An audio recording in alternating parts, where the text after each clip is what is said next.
Hello मित्रों, केम छो? सरस्वती माध्यमिक कन्या विद्या मंदिर नवा धोरણના ઓનલાઈન શિક્ષણમાં આપ સર્વેનું સ્વાગત છે. ધોરણ 9 વિષય ગણિત, પ્રકરણ નંબર 3 યામ ભૂમિતિ. મિત્રો, અહીંયા યામ ભૂમિતિની શરૂઆત કરીએ તો યામ શું છે?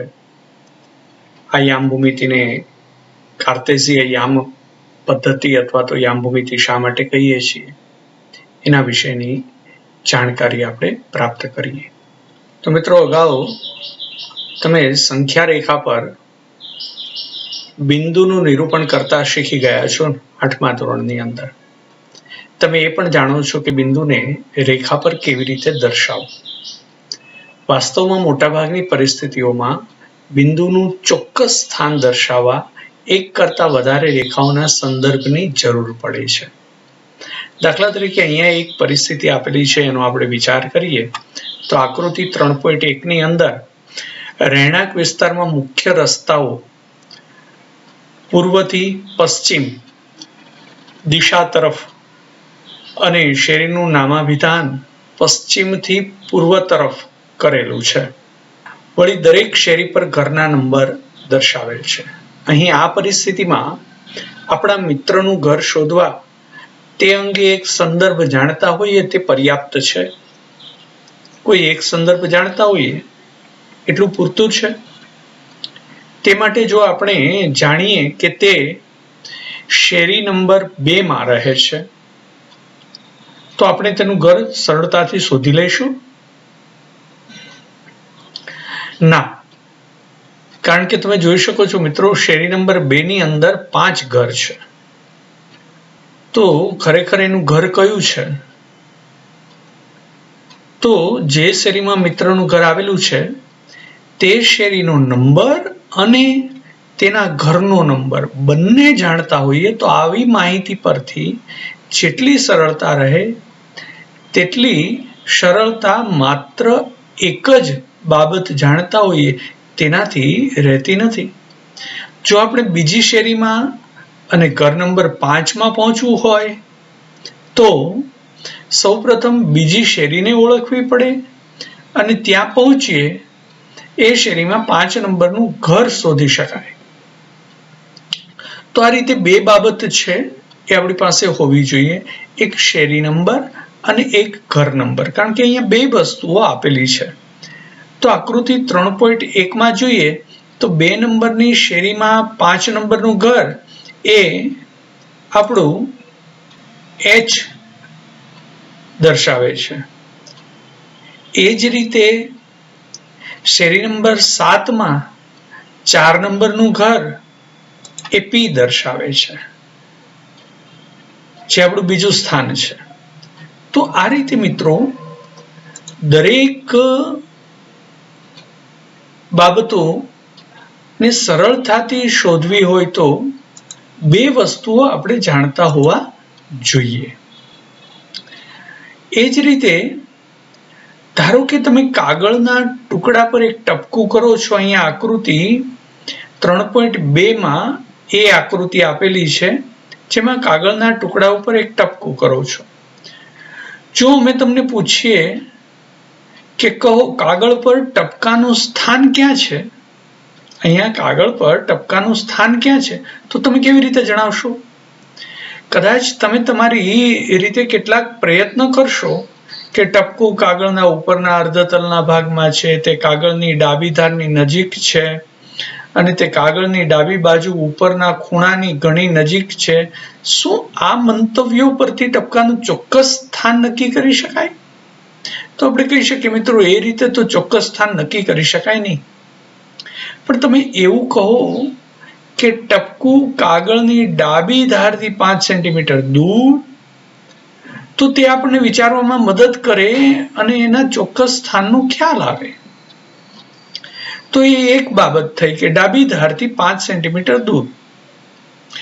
એ જ રીતે બીજી કોઈ ધારથી કેટલા સેન્ટીમીટર, તો ટપકાનું સ્થાન ચોક્કસ કોઈ એક બાબતથી નક્કી કરી શકાતું નથી.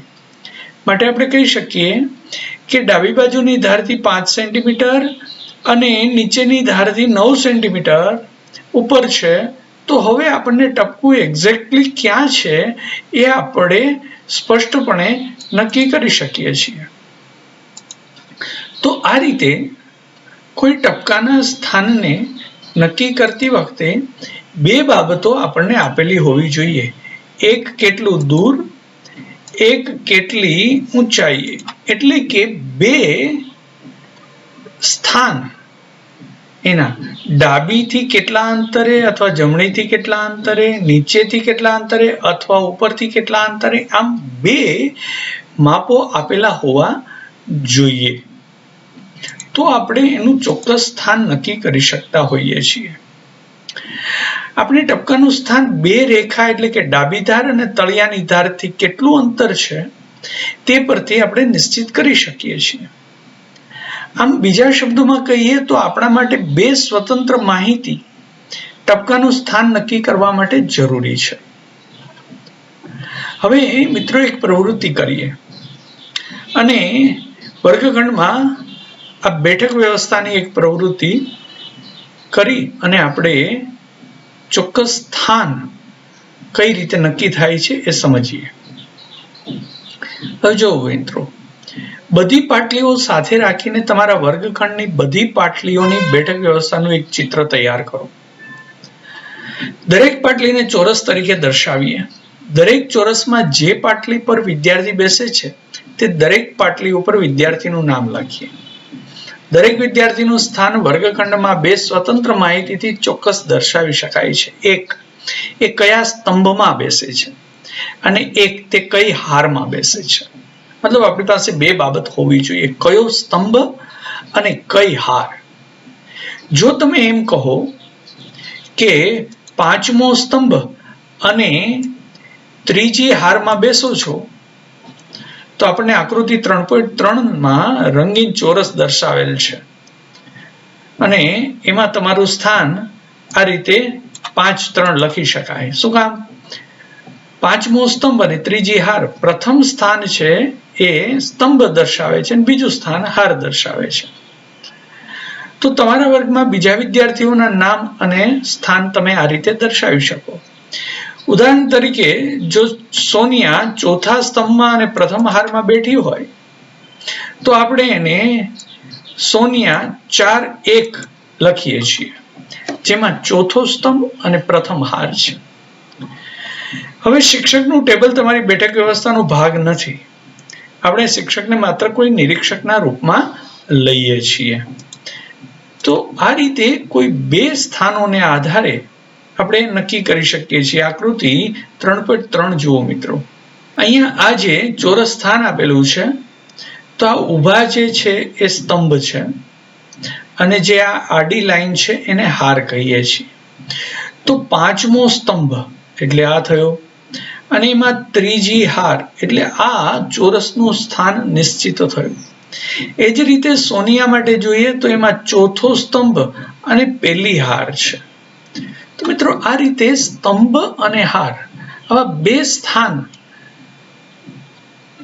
બે રાશિઓને આધારે આપણે દરેક ચોરસનું ચોક્કસ સ્થાન નક્કી કરી શકીએ છીએ. દાખલા તરીકે અહીંયા આપણે કોઈ એક વસ્તુને દર્શાવીએ પી, તો પી નું સ્થાન દર્શાવવું હોય તો આપણે કહી શકીએ કે એ 7મા સ્તંભમાં અને પહેલી, બીજી, ત્રીજી, ચોથી અને 5મી હારમાં છે. એટલે 7મો સ્તંભ અને 5મી હાર માટે આપણે એને આ રીતે પણ દર્શાવી શકીએ કે પી એ 5મો સ્તંભ, 7મો સ્તંભ અને 5મી હાર એ પી બિંદુનું સ્થાન છે. તો આ રીતે દરેક ચોરસ ને માટે અહીંયા સ્તંભ અને આ હાર, આડી છે એ બધી હાર છે, ઊભા છે એ બધા સ્તંભ છે. તો પ્રથમ આપણે સ્તંભ દર્શાવીએ છીએ, પછી હાર દર્શાવીએ છીએ. તો આ રીતે દરેક નું સ્થાન આપણે નક્કી કરી શકતા હોઈએ છીએ. તો ઉપરની ચર્ચા પરથી આપણે એવું અવલોકન કરી શકીએ કે કોઈ પણ પદાર્થનું સ્થાન એ બે લંબ રેખાઓની મદદથી તમે દર્શાવી શકો. ટપકાના સ્થાનમાં આપણને ટપકા માટે તળિયાની ધારથી અંતર તેમજ ડાબી ધારથી અંતર જરૂરી છે. બેઠક વ્યવસ્થાની ગોઠવણીમાં આપણને સ્તંભનો ક્રમાંક અને તે હારનો ક્રમાંક જરૂરી હતો. આ સરળ વિચાર જ ગણિત શાસ્ત્રની ખૂબ જ પ્રતિષ્ઠિત મહત્વની શાખા એવી યામ ભૂમિતિના ઉદ્ભવનું પ્રથમ પગલું બન્યું. આવી રીતે યામ ભૂમિતિના ઉદ્ભવનું પ્રથમ પગલું બન્યું હતું. આપણું ધ્યેય આ પ્રકરણમાં યામ ભૂમિતિની કેટલીક પાયાની સંકલ્પનાઓ આપવાનો છે. આ વિશે તમે તમારા આગળના ધોરણોની અંદર આનાથી વધારે યામ ભૂમિતિ ઉપર અભ્યાસ કરશો. આ અભ્યાસના વિકાસની શરૂઆત સૌથી પહેલા ફ્રેન્ચ તત્વજ્ઞાની અને ગણિતજ્ઞ રેને દેકાર્તે કરેલી હતી. માટે આ પદ્ધતિને કાર્તેશીય યામ પદ્ધતિ પણ કહેવામાં આવે છે. તો આ રીતે કાર્તેશીય યામ ભૂમિતિ અથવા યામ પદ્ધતિ એ રેને દેકાર્તની દેન છે. હવે આપણે એના પરથી જોશું સ્વાધ્યાય 3.1 અને એના દાખલાઓની ચર્ચા કરીએ. તો જોઈએ સ્વાધ્યાય 3.1. સ્વાધ્યાય 3.1 દાખલા નંબર 1. બીજી કોઈ વ્યક્તિને તમારા અભ્યાસના ટેબલ પરના ટેબલ લેમ્પનું સ્થાન કેવી રીતે વર્ણવશો? તો મિત્રો એના ઉકેલ માટે વિચારીએ તો સૌથી પહેલાં ટેબલ લેમ્પનું સ્થાન વર્ણવવા માટે આપણે ટેબલ છે એની બે ધારને વર્ણવી દઈએ.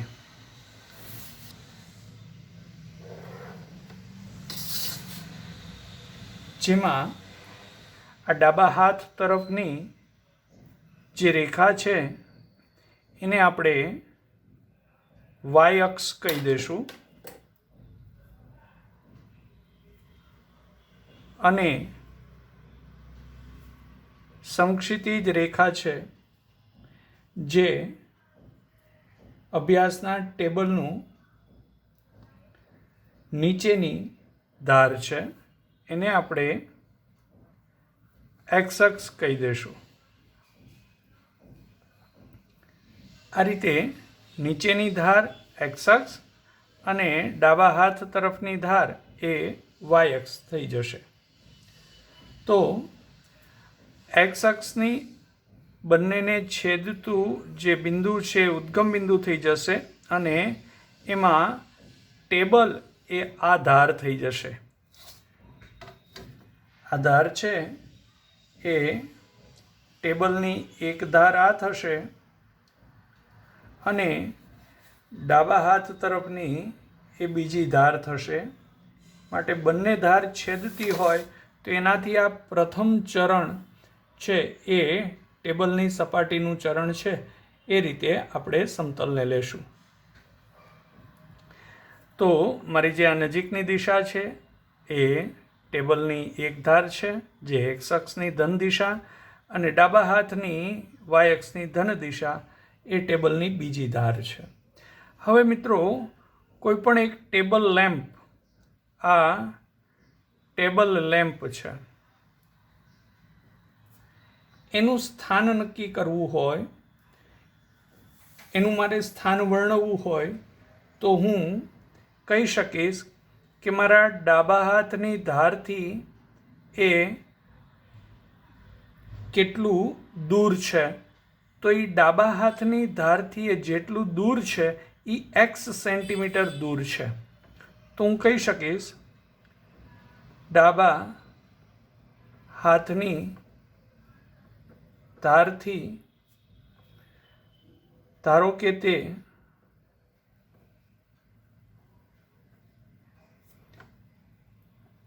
એક્સ સેન્ટીમીટર દૂર છે અને મારી નજીકની ધારથી એ વાય સેન્ટીમીટર દૂર છે અને મારી નજીકની ધારથી વાય સેન્ટીમીટર દૂર છે.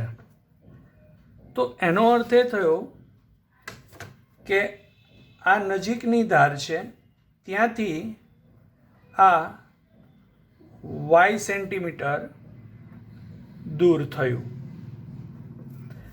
અને ડાબા હાથની ધારથી એક્સ સેન્ટીમીટર એ દૂર થયું.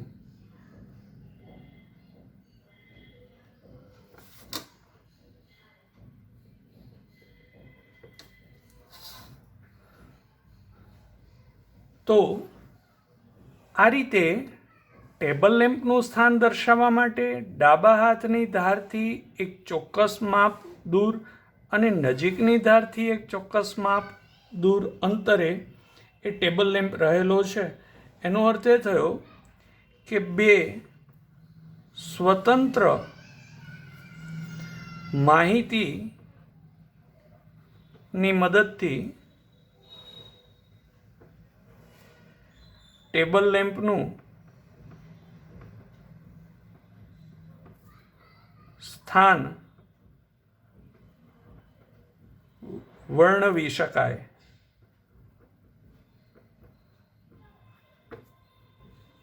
તો આ રીતે કહી શકીએ આપણે કે ડાબા હાથની ધારથી એક્સ સેન્ટીમીટર દૂર એટલે એનો એક્સયામ થયો માટે ટેબલ લેમ્પનું સ્થાન એક્સ સેન્ટીમીટર અને નજીકની ધારથી વાય સેન્ટીમીટરની ઊંચાઈ ઉપર એનું વાય યામ થયો. તો આ રીતે ટેબલ લેમ્પના યામ છે એ એક્સ સેન્ટીમીટર અને વાય સેન્ટીમીટર મળે. તો આ રીતે આપણે ટેબલ લેમ્પનું નિશ્ચિત સ્થાન કોઈ પણ અન્યને આપણે વર્ણવી શકીએ. સમજાયું મિત્રો? તો આ રીતે દરેક બિંદુના સ્થાનને આપણે વર્ણવી શકીએ છીએ. હવે જોઈએ મિત્રો દાખલા નંબર 2 ને સમજીએ. તો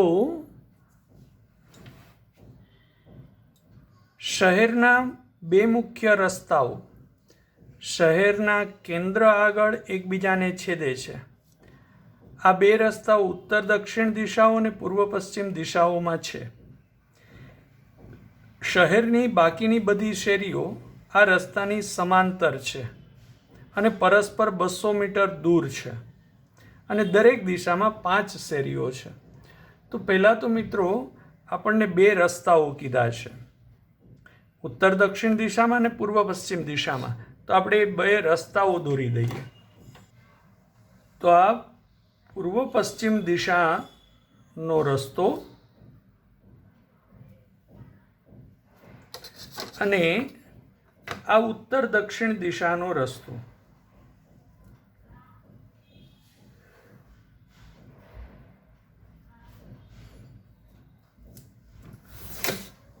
જ્યાં ઉત્તર અને દક્ષિણ દિશા અને આ પશ્ચિમ અને આ પૂર્વ દિશા. તો એ રીતે પૂર્વ પશ્ચિમ દિશાનો આ એક રસ્તો અને આ 2 નંબરનો રસ્તો અને ઉત્તર દક્ષિણ દિશાનો આ રસ્તો 1 નંબરનો. હવે શહેરની બાકી બધી શેરીઓ આ રસ્તાની સમાંતર છે અને પરસ્પર 200 મીટર દૂર છે. દરેક દિશામાં 5 શેરીઓ છે. તો આમ પૂર્વ પશ્ચિમમાં 5 શેરીઓ છે, ઉત્તર દક્ષિણમાં 5 શેરીઓ છે. તો આપણે પરસ્પર જ્યાં છેદે છે બંને રસ્તાઓ એ શહેરનું કેન્દ્ર છે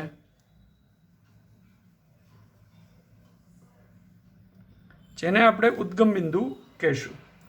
અને હવે 1 સેન્ટીમીટર બરાબર 200 મીટરનું માપ લઈ અને તમારી નોટબુકમાં શહેરનું આદર્શ ચિત્ર દોરો. રસ્તાઓ અને શેરીઓને સીધી રેખા દ્વારા દર્શાવો. તો આપણે મિત્રો 1 સેન્ટીમીટર બરાબર 200 મીટરનું અંતર લઈ અને એક આદર્શ ચિત્ર 5-5 શેરીઓનું દોરીએ.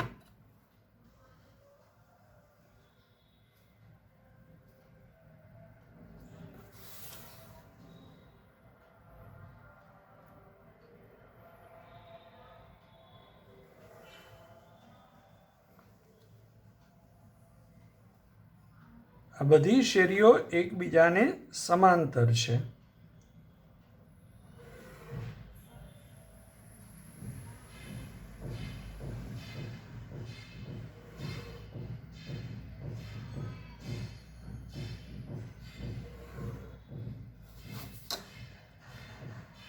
આ પૂર્વ પશ્ચિમ દિશાની શેરીઓ છે.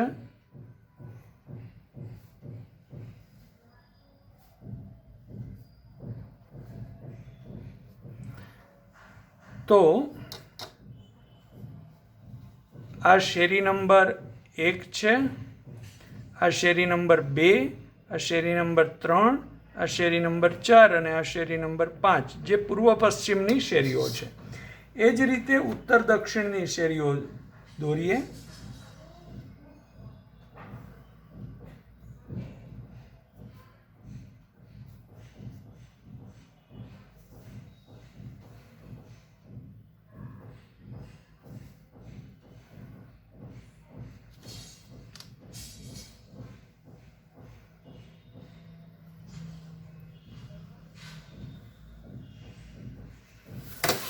આ ઉત્તર દક્ષિણની શેરીઓ છે.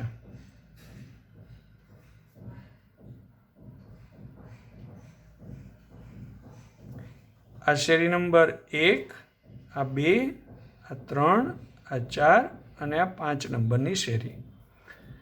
હવે આપણને કીધું છે તમારા નમૂનામાં શહેરમાં ઘણી બધી છેદતી શેરીઓ છે. આ છેદતી શેરીઓ એક ઉત્તર દક્ષિણ દિશામાં અને બીજી પૂર્વ પશ્ચિમ દિશામાં જતી હોય તેવી 2 શેરીઓની બનેલી છે. આ બધી પૂર્વ પશ્ચિમ દિશાની શેરીઓ છે અને આ ઉત્તર દક્ષિણ દિશાની શેરીઓ છે.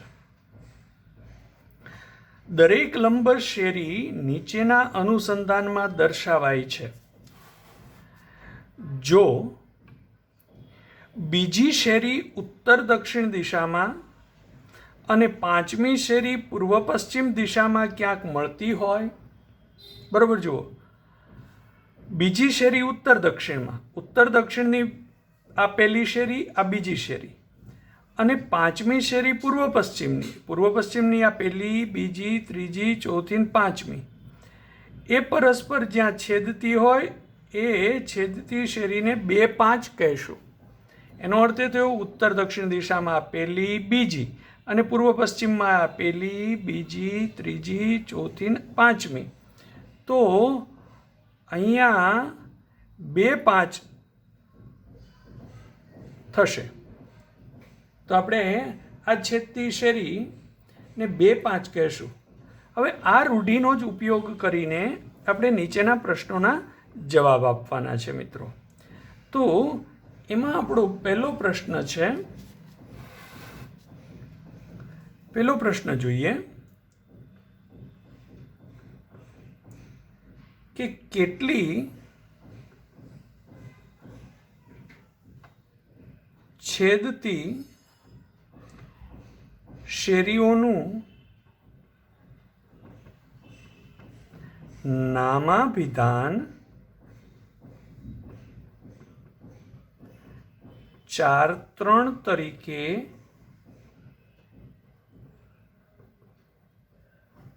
થઈ શકે.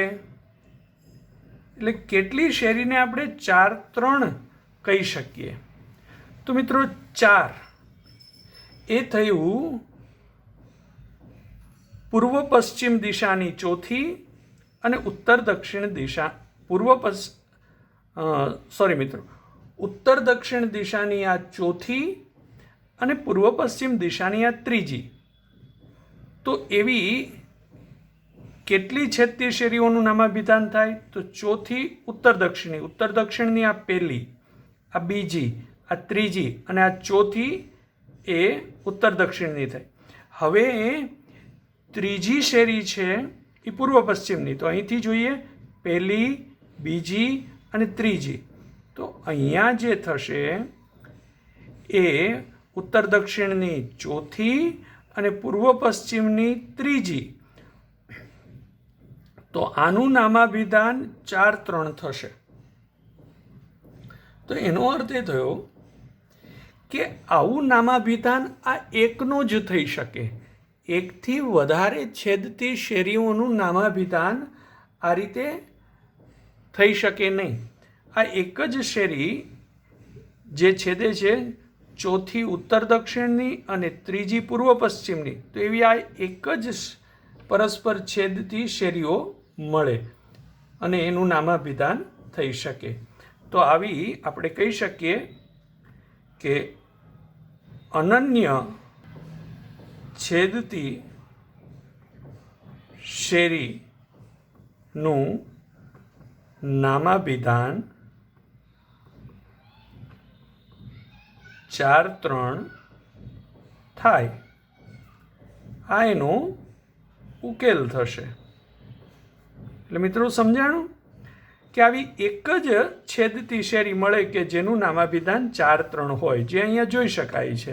પહેલી, બીજી, ત્રીજી, ચોથી ઉત્તર દક્ષિણની અને પહેલી, બીજી, ત્રીજી પૂર્વ પશ્ચિમની. તો એ 4-3 એ એક જ છેદતી રેખા છે. એકથી વધુ છેદતી રેખાનું નામાભિધાન 4-3 તરીકે થઈ શકે નહીં. હવે મિત્રો એમાં બીજો પેટા પ્રશ્ન આવે છે. બીજો પેટા પ્રશ્ન શું છે? તો કે કેટલી છેદતી શેરીઓનું નામાભિધાન 3-4 તરીકે થઈ શકે?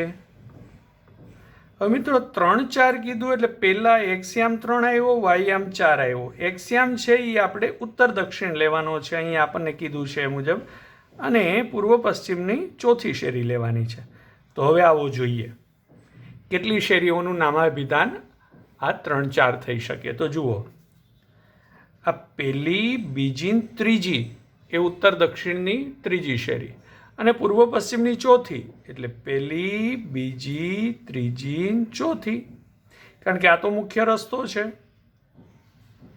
તો ઉત્તર દક્ષિણની આ પહેલી, બીજી, ત્રીજી અને પૂર્વ પશ્ચિમની આ પહેલી, બીજી, ત્રીજી, ચોથી. તો જે આ બિંદુ મળ્યું એ 3-4નું બિંદુ મળ્યું. તો 3-4ના બિંદુનું પણ એક જ છેદતી રેખાનું નામાભિધાન થઈ શકે. માટે આપણે કહી શકીએ, એના ઉકેલમાં પણ આપણે દર્શાવી શકીએ કે છેદતી શેરીઓ પૈકી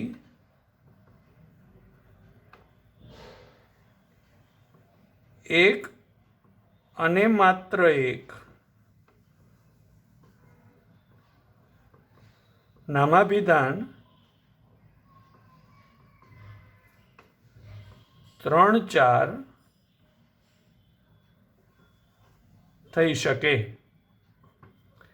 જેમાં ત્રીજી ઉત્તર દક્ષિણની અને ચોથી પૂર્વ પશ્ચિમની હોય.